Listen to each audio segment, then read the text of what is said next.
Halo guys, welcome back to Kobe Movie. Karena banyak dari kalian yang meminta untuk lanjut, komennya sampai ratusan, mantap. Tuesday kita lanjutkan. Kalian pasti pada kepo kan seperti apakah pengkhianatan yang dialami oleh guru kita Legacy yang membawa dia bisa bertemu dengan Houghton. Gak perlu basa-basi lagi, kita pun masuk ke intro ya guys ya.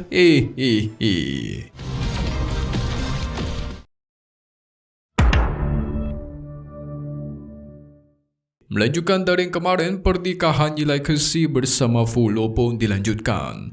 Perayaan begitu meriah, semua orang menyambut pernikahan ini sampai-sampai kambing pun dijadikan hadiah guys. Ini mau kurban apa gimana ini? Kedua orang tuanya juga sudah bersiap memberikan hadiah untuk Legacy. Si ayah memastikan dia harus siap untuk menerima hadiah ini, yaitu tahta raja guys. Dia pun diberikan mahkota sebagai tahta pewaris yang baru kerajaan Pengpo. Wah, auto makin meriah lah para warga ya kan. Pernikahan sudah siap tetapi Fulo sang tunangan kok tidak kunjung muncul ya. Menunggu cukup lama, akhirnya Fulo pun datang guys. Dia mengenakan gaun yang begitu cantik dan mempesona. Malamnya dimulailah upacara pernikahan antara Raja Legacy bersama dengan Putri Fulo dari Kerajaan Xia. Keduanya mengucapkan sumpah cinta sehidup semati. Menikah di bawah bimbingan Sang Dewi Cahaya, kau adalah aku dan aku adalah kau. Cinta sampai akhir hayat. Semua orang di sana menyatakan sah. Gimana para penonton, ha? Apa kalian juga menyatakan sah guys? Yes, tentu sah dong. Ketika mereka berdua berpelukan, Fulo mengatakan hal-hal aneh seperti hanya kematian ya yang bisa memisahkan kita berdua. Dan tiba-tiba Fulo menusuk dada Legacy dengan belati yang sudah tertanam racun mematikan. What? Bukan cuman itu, pasukan kerajaan Khaitun tiba-tiba datang dan menyerbu. Legacy bingung kenapa Fulo melakukan ini. Ternyata selama ini Fulo merasa iri guys. Waktu Legacy dipanggil oleh harta tempurung kura-kura, ternyata Fulo juga sama, dipanggil ke dalam harta tempurung tersebut. Fulo hatinya di sana itu dihasut. Dia melihat masa depannya yang tidak menjadi raja dan hanya Legacy lah yang mendapatkan semua itu. Itu berhasil menggoyahkan hatinya, alhasil dirinya pun gagal menjadi penerus dari harta tempurung kura-kura. Yang mendapatkannya adalah Legacy.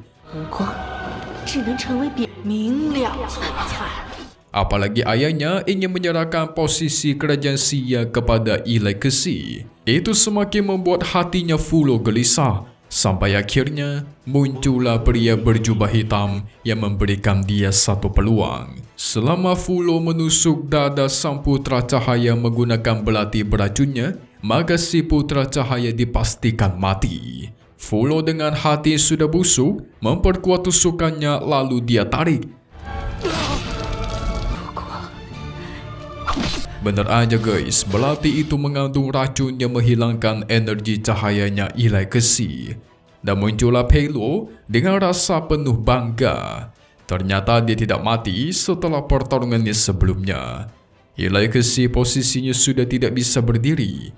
Dia hanya bisa melihat kedua orang tuanya sibuk bertarung melawan Pelo dan pasukannya. Berakhir ibunya mati di tangannya Pelo guys. Wah, kacau ini.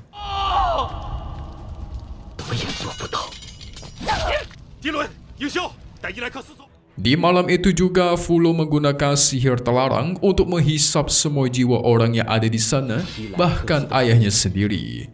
Para penjaga Legacy berusaha membawa kabur tuan mereka. Legacy berhasil disembunyikan di tempat yang tersembunyi. Tetapi sayang, semua orang yang Legacy sayangi itu harus meninggoy dalam perperangan ini guys. Mau kedua orang tuanya, keluarga, sahabat, bahkan rakyat kerajaan Peng Po, itu semuanya dihabisi oleh pasukan kerajaan Kaitun. Ilai Kesi ditemukan oleh beberapa warga yang masih percaya sama dia sebagai seorang putra cahaya. Tapi ternyata dia bukan dibawa ke tempat aman guys, melainkan dibawa ke tempat pendeta agung bersama si Fulo dan Pelo yang sudah menunggu.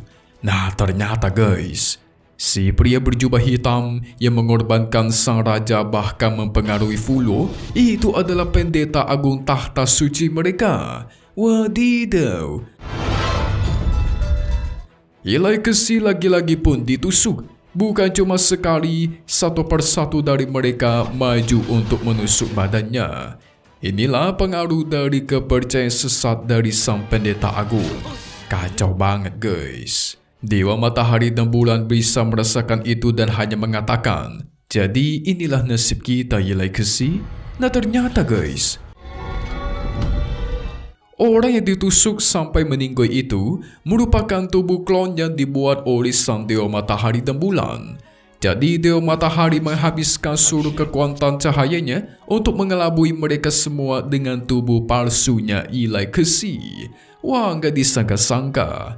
Sementara Ilai Kesi yang asli itu sudah sembuh. Dia mencoba membangkitkan kembali orang-orang yang mati. Berdasarkan aturan dunia itu nggak mungkin bisa dilakukan guys.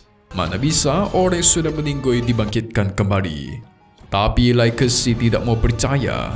Dia mencari jiwa ayahnya dan mencoba membangkitkannya. Namun semua usahanya itu sia-sia guys. Dia tidak tahan mengemban rasa bersalah ini. Semua orang di kerajaannya itu harus mati gara-gara dia guys. Segala cara dia coba sampai akhirnya Dewi Cahaya memberikan satu bantuan terakhir, di mana dia melepaskan jiwa sang ayah dari aturan dunia untuk sementara, supaya Ilai Kesi bisa berbicara dengan dia guys. Ilai Kesi sedih bukan main. Dia berlutut memohon minta maaf sudah membuat semua orang mati gara-gara dirinya. Si ayah membawa Ilai Kesi ke dunia para rakyat kerajaannya mati. Nah si ayah menunjukkan guys, walaupun mereka semua sudah meninggal, tetapi cinta mereka terhadap Ilai Kesi tidak akan berubah. Sehingga Ilai Kesi harus hidup dengan baik dan selalu mengingat kalau kita semua itu mencintai dirimu. Kedua orang tuanya bersama dengan para warga pun menghilang dari sana guys, karena waktu mereka sudah tiba. Sedih banget ya guys. Ilai Kesi merasa hidup itu sudah tidak ada artinya. Tetapi Dewa Cahaya memperingatkan guys, agar Ilai Kesi harus bersiap perang di masa depan. Karena sosok pendeta agung itu sangatlah jahat. Dia memiliki misi merubah semua manusia untuk menghancurkan agama yang tidak sepaham. Semua negara yang memberontak itu bakal dihancurkan. Sehingga terciptalah perang besar-besaran yang menjatuhkan banyak korban jiwa. Jadi Ilai Kesi harus menghentikan masa kegelapan ini. Ilai Kesi yang penuh dengan kemarahan. Dia menolak menjadi penerus Dewi Cahaya bahkan Dewa Kematian sekalipun. Dia menolak semua kekuatan mereka guys. Malah sebaliknya dia menggunakan kekuatan harta tempurung kura-kura untuk merubah dirinya sendiri. Dia sudah tidak mau lagi menjadi cahaya yang menyinari seluruh dunia. Sebaliknya dia pengen menjadi sang jiwa kematian. Kedua dewa tidak bisa menghentikannya. Sudah tidak ada kata mundur, hanya bisa meminta maaf kepada kedua orang tuanya guys. Inilah jalan yang dia pilih menggunakan harta cangkang kura-kura. Dia mencapai ke dunia yang lebih luas dan lebih misterius dengan kekuatan penuh cangkang tersebut. Nah, di dunia inilah dia menciptakan sosok yang dia inginkan guys. Ilai Kesi bahkan menciptakan tahta dan dunia sendiri. Di dunia ini dia bisa membangkitkan orang-orang yang sudah mati, para penjaganya, sahabatnya, bahkan kedua orang tuanya. Tetapi mereka semua adalah mayat hidup, bukan sosok yang manusia yang punya akal. Legacy berubah menjadi sosok kegelapan guys, membawa mereka semua untuk melawan dunia. Mata dibalas mata, darah dibalas darah. Ketalasan jiwa kematian alias mayat hidup yang akan menjadi bencana dunia, kata si Legacy. Mantap, akhirnya perang puncak sudah tiba.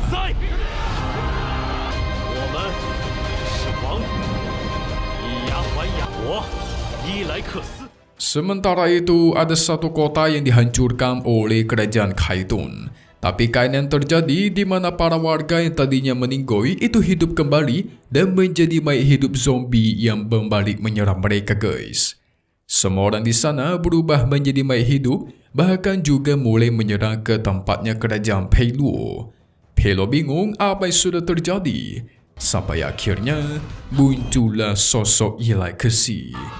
Peiluo, kau hari ini harus mati.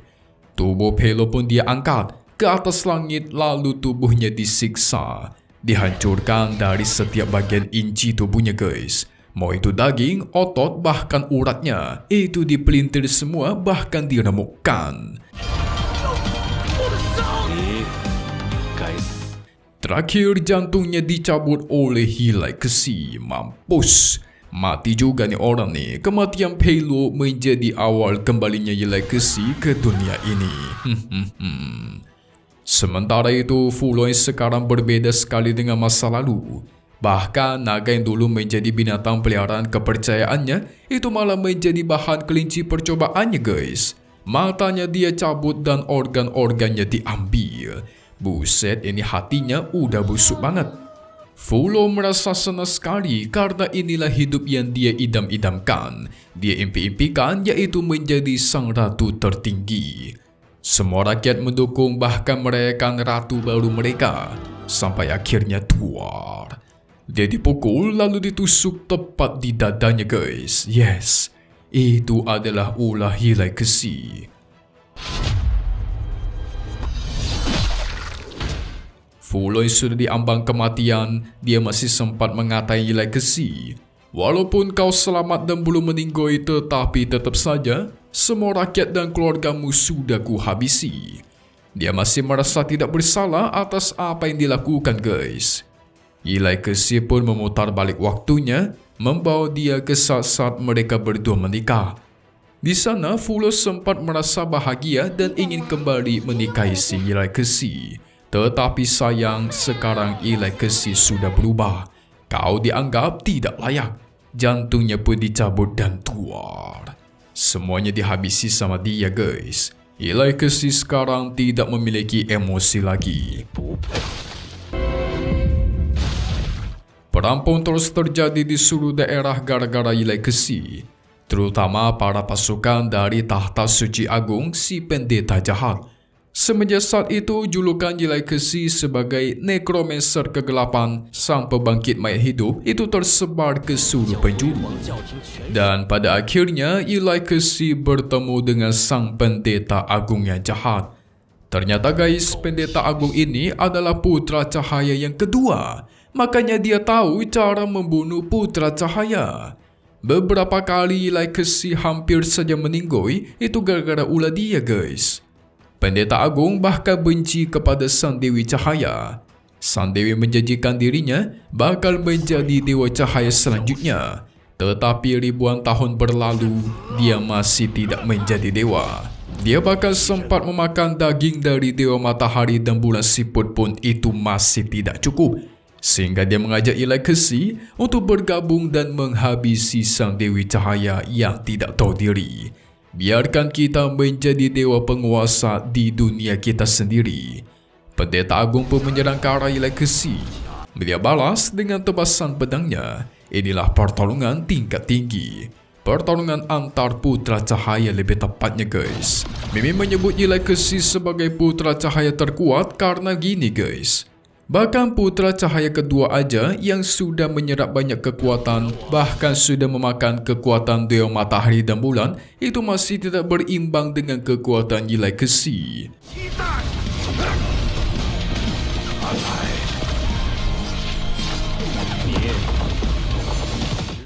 Semua serangan dan formasinya dihancurkan begitu saja. Legacy memojokkan Pendeta Agung dengan semua serangannya. Bahkan dia dikejar tanpa henti. Kau begitu lemah tetapi sangat percaya diri untuk menjadi dewa di dunia baru? Kau sungguh tidak layak. Pendeta Agung menggunakan semua darah dan tulang dari para rakyat guys yang mati di tangannya untuk membentuk formasi besar. Dia mengubah menjadi pilar-pilar besar berbentuk manusia yang menyembah kepada dirinya. Formasi besar ini memberikan Pendeta Agung kekuatan penuh sampai merubah fisiknya menjadi sosok menyeramkan. Hanya dengan hidup kekal, kekuasaan, keabadian dan kekuatan baru bisa menjadi dewa. Dia pun menerjang beradu kekuatan dengan Legacy. Tapi tidak ada satupun serangannya yang bisa melukai Legacy guys. Sebaliknya dia malah dipentalkan dan terus dikatain. Legacy akan menunjukkannya namanya pertarungan para dewa menggunakan aturan dunia. Tapi Legacy itu malah dipojokkan oleh kekuatan penuh sang Pendeta Agung. Bahkan si pendeta mulai memakan dagingnya guys. Idi psikopat ini serem sekali.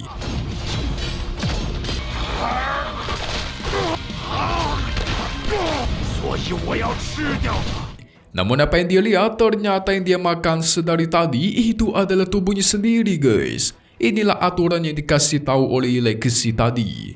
Legacy merasa sudah cukup main-mainnya, waktunya untuk kau meninggoy. Segera dia tusuk perutnya guys. Sang Pendeta Agung masih bisa melawan. Dia pun diserang secara bertubi-tubi tanpa henti. Pertarungan mereka berlanjut sampai menghancurkan seluruh daerah di sana.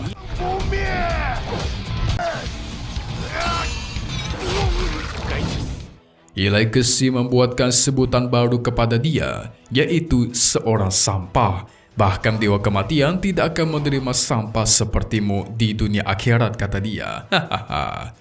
Tapi walaupun begitu, putra cahaya kedua ini gak gampang juga untuk dihabisi. Dia masih memiliki cara lain.